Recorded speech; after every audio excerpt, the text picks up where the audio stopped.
Hi, everybody. Welcome to another edition of the Daily Bullet. My name is Paul Lathrop. I'm the Deputy Director of New Media for the Second Amendment Foundation.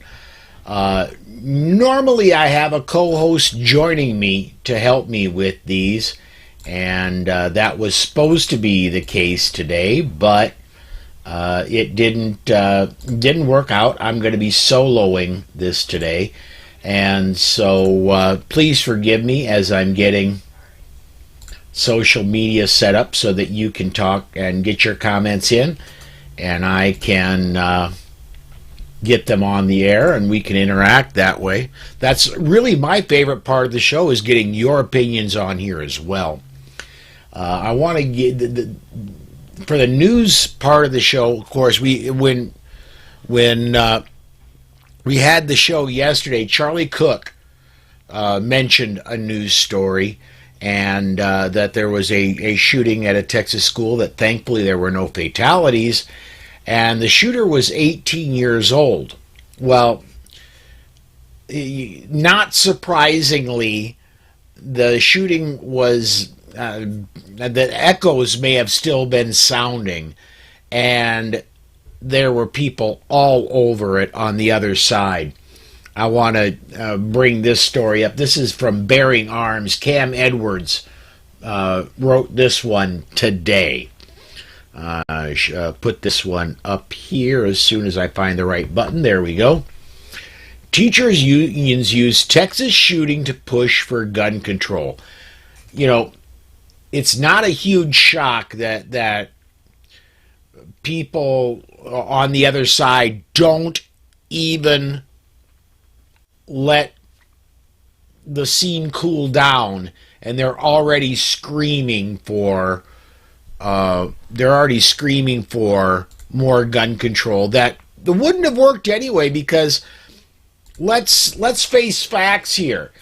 The shooter was 18 years old, and one of the things that the gun control people are saying, well, Texas has got constitutional carry now. If you're 21, you don't even need a permit. Well, guess what? This kid wasn't 21. He was 18. So he couldn't buy a gun. He certainly couldn't carry one without a permit. You have to be 21 to carry without a permit in Texas. Therefore, the kid was already doing something illegal. What are you going to do? Make it more illegal? Yeah. And George Geller has a great point here. I'm going to get this up here. And I don't remember. I've got this somewhere in here. I don't know where I've got it. I planned for this. There we go.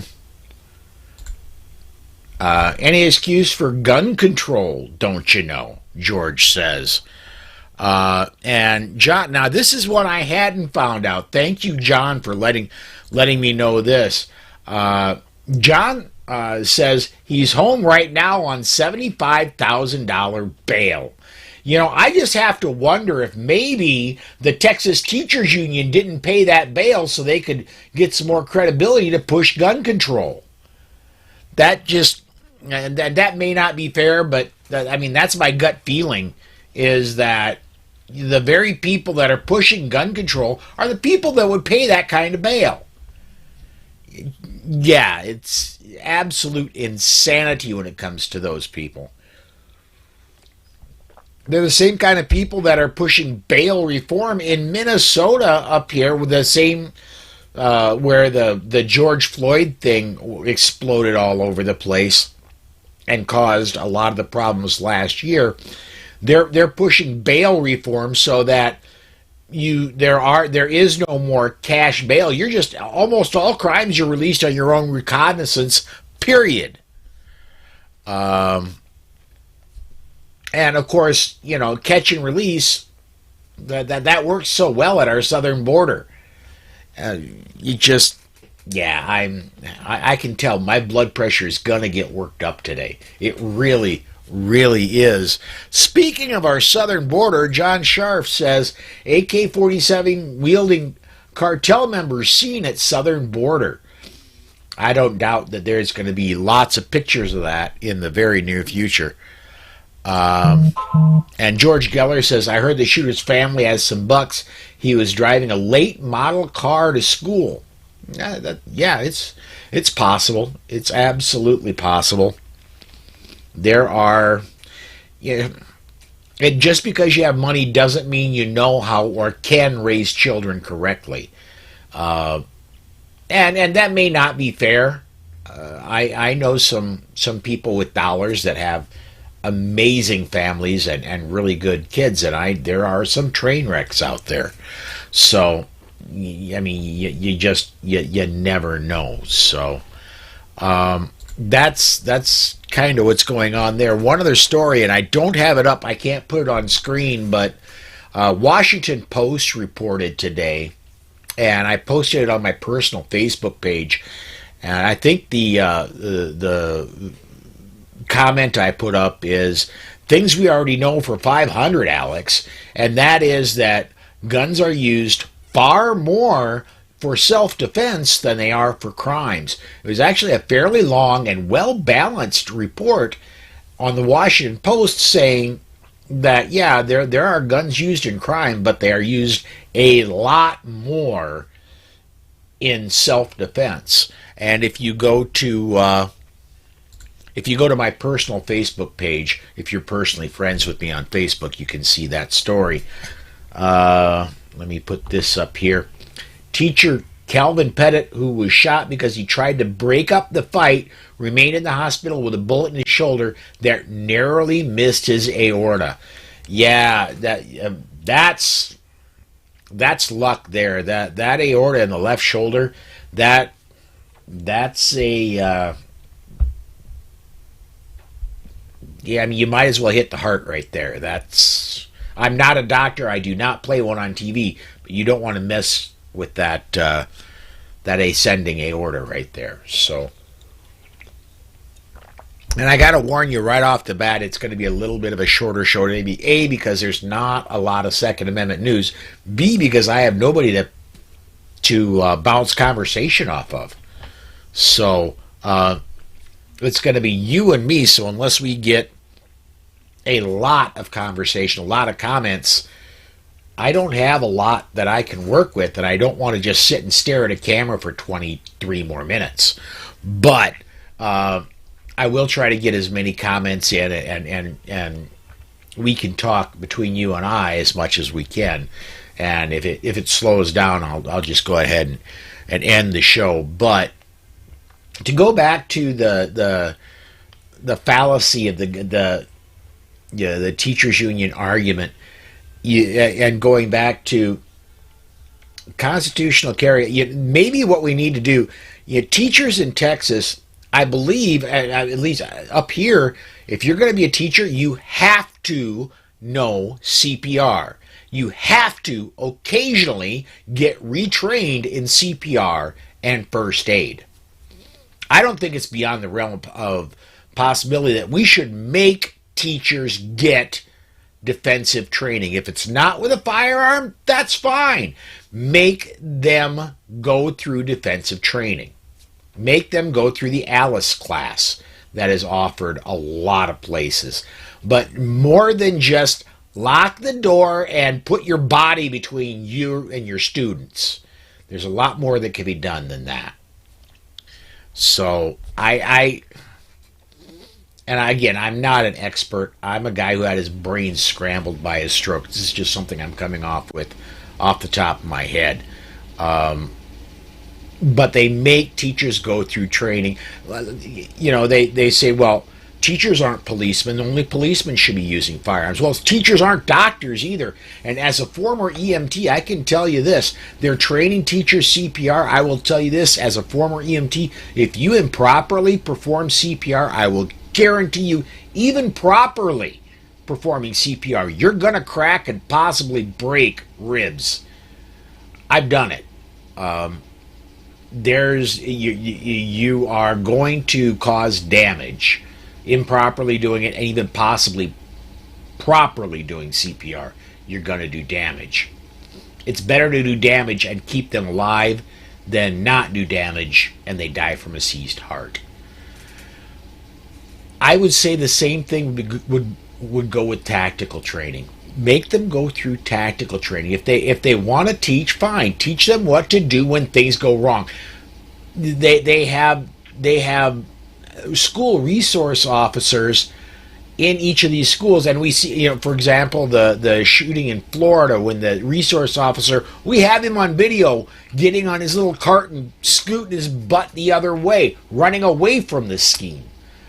A lot of schools have school resource officers. Have them train the teachers what to do if there's a shooting in another part of the building.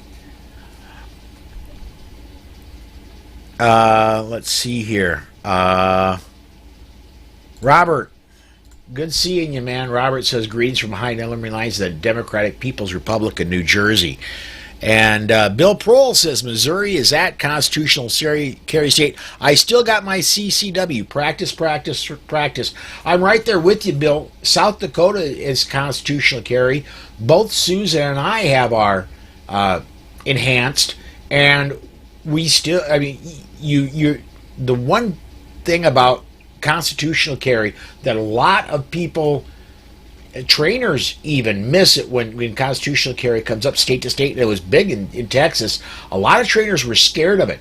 What happens is concealed carry permits go up when constitutional carry happens. Why? Because I don't just stay in South Dakota. I go state to state to state to state. We just finished up coming back from Texas for AMCON. To get to Texas, we did, on the way down, we did Iowa, we did Missouri, we did Kansas, Oklahoma, and then Texas. The way back was just reversed, except we did Texas, Oklahoma, Kansas, Nebraska, and then South Dakota. We skipped going around Missouri, Iowa. But, with the South Dakota Enhanced, you can carry in every one of those states. So, when the big worry from trainers is, well, if there's constitutional carry, I'm going to go bankrupt because people won't get permits. No, that's actually, especially in Arizona, where we have absolute concrete proof, when constitutional carry went through and you didn't need a permit to carry in the state, more people got permits because you still needed a permit if you wanted to carry in Nevada, if you wanted to carry in wherever else, and you lived in Arizona. Let's see here. Clovertack says, make no mistake, the only reason firearms instructors were scared in Texas because they were scared they would actually have to train or end up losing money. Clovertack, and by the way, Chris did some training for us down at AMCON, did a darn good job at it too. You're actually right there, man. If you want to train, you've got to be on top of your game. Anybody can recite from a book. Anybody can, put up some slides and read the slides and go through the state mandated training. To actually get people the training they need and go beyond what the state says you need, that's a whole nother story here. Diane has a great point, and Diane, I believe you're an Ohioan. Diane says teachers can take the FASTER program also. I missed that this year because of my health issues. At the point where I could have taken the FASTER program, the doctor said it really wasn't a good idea for me to travel. But the FASTER program it happens in Ohio, and it happens in Colorado as well. I do not remember the acronym for it, but they train teachers to carry in school. And it is from every, Amanda, my good friend Amanda Sufcool from Eye on the Target Radio, and she also helps me out on the Polite Society podcast, and you see her here from time to time. She took it this year, and it helps teachers immensely with the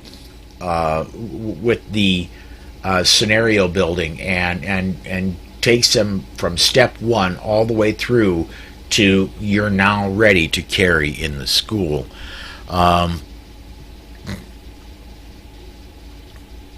We've got a lot of comments coming in. I'm going to kind of pick and choose here, but George Geller says, worth mentioning that CCW people are more law-abiding than sworn law enforcement officers. George, I've heard that before. I've said that before.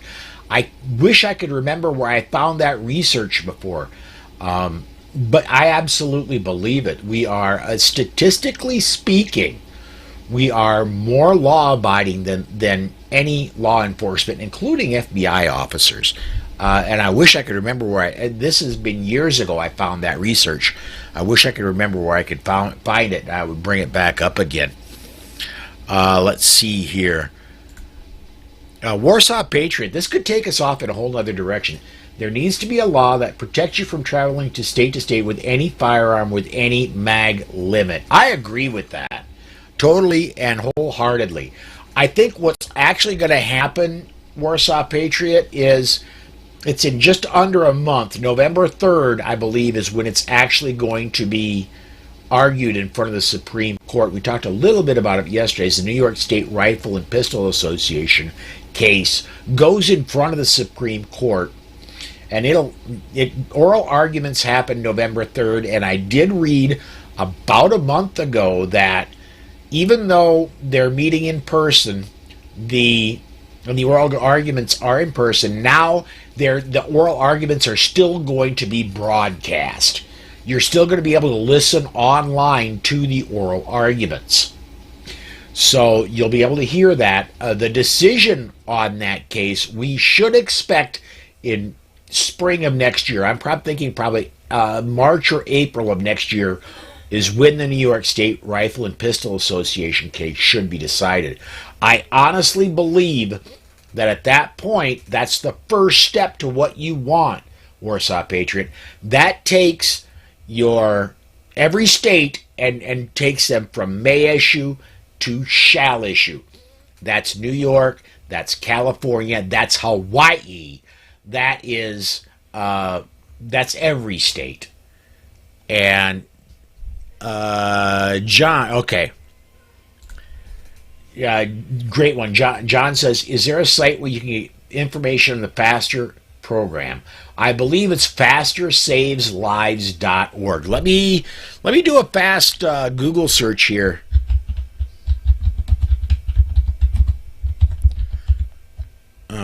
Make sure. Yeah, it's fastersaveslives.org. Let me go ahead and move this over to another screen, and I can even put it right up on the screen for you. And there we go. Right there it is. fastersaveslives.org is where you can get more information on that. George Geller comes back, and I agree, man. Amanda puts the cool in Suffolcool. I absolutely agree with that. Robert, when I was going back, that I said I think that CCW holders as a whole are more abiding than any law enforcement, including FBI, and he says especially FBI. Yeah, absolutely. And Bill says tactical training is important. You know what, Bill? I'm going to say tactical training is more important than actual trigger time, especially if you include situational awareness in there. The absolute most effective training I've ever taken in anywhere involving firearms, I got from somebody who no longer actively trains. She retired from actively training, and that was from Kathy Jackson. We lost an incredibly talented instructor when she decided to retire from actively teaching. Kathy does an amazing job at teaching tactical awareness. And she also is situational awareness, tactical awareness, does however you want to put it. Another really eye-opening experience I had was when I went to the Firearms Academy in Seattle, and I actually got killed twice by Marty Hayes when I went through a force-on-force class, and I learned tons there. Those are the two things I learned the most, the quickest, are those two times when I learned Tactical Awareness from Kathy Jackson, and Force on Force from Marty Hayes. And those are the absolute best training I have yet to experience. So let's see, what do we got coming in here? We're pretty much covered there. And I don't know what else to really cover today. We're about 5 minutes farther than I thought we were going to make it. I think that's kind of the news for today. Charlie Chambers is just checking in. He says, "Hello, Patriots." Hey, Charlie, good to see you checking in, man. Coming up this weekend is going to be the up in Pennsylvania. I will not be there. There would have been just too much traveling for me after just completing AmCon. But is the Rod of Iron, I want to make sure my brain is doing all this right. I need to slow down here. The Rod of Iron Festival up in Pennsylvania. Charlie Cook is going to be there. Amanda Suffolcool is going to be there. And my brain is, there's a lot of people in the second. My boss, Alan Gottlieb, is going to be there. A lot of people who are Second Amendment advocates are going to be up there, be giving presentations. That ought to be really cool. We're going to be getting reports from there about a lot of what's going on. Specifically, if you tune in Monday to this show, Charlie Cook is going to be joining me, and he can let you know what's going to be what has happened up there with that. I believe he's going to be doing helping with some of the MC duties up there on Saturday. Brian says, actually, CCW holders have more morals, and we know what's wrong and right. It's a frame of mind and a lifestyle. Brian, you're on to something there, and I think let me expand on that a little bit. And I don't think I am an exception. I think I may be more the rule. When I first decided I wanted to carry a gun every day, I thought, I know how to shoot. I grew up shooting rifles. And, well, hello there, buddy. My dog's coming in to say hi. Yes, that's my good boy. I thought, if I'm going to be carrying a handgun and may have to use it, I think it's time for me to get some training. And so I did. And in that training, South Dakota did not require training to have a permit. All you needed at that time, now you don't even need a permit, but at that time to get a permit, all you needed was to go put $5 down and pass a background check, and that was it. So when I got the training, the emphasis was not on the legal stuff, it was on the mindset. It was on here's what you do because you are armed. Every time you are in a interaction, it's an armed interaction because somebody there is armed. You are. And that opened up a whole new mindset for me. The old saying goes, and I play on it for the name of my podcast, an armed society is a polite society. I became and you can ask my wife Susan, who's just over in the other room, I became a much more polite person when I strapped on a gun every day and went out in public. That's out of necessity because I don't want confrontation. So, yes, Richard, you are absolutely right. Thank you for helping me out.